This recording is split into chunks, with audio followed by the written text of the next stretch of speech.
Қызылорда облысы Арал ауданы Тарас-Шевченко атындағы нөмір 13 орта мектебінің 2 А сынып оқушысы Асылбекова Әмина Өмірбекқызы.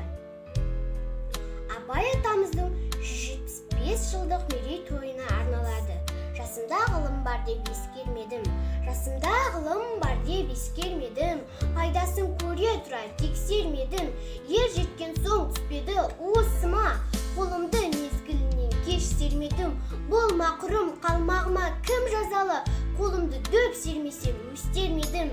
Адамның бір қызығы бала деген. Баланы оқытуды жеп көрмедім. Баламды медресеге білдеп бердім. Қызмет қылсын, жиналсын деп бермедім. Өзім де басқа шауып түскерледім. Қазаққа қара сөзге дес бермедім. Еңбегіңді білерлік еш адам жоқ. Түбінде тыныш жүргенді теріс көрмедім.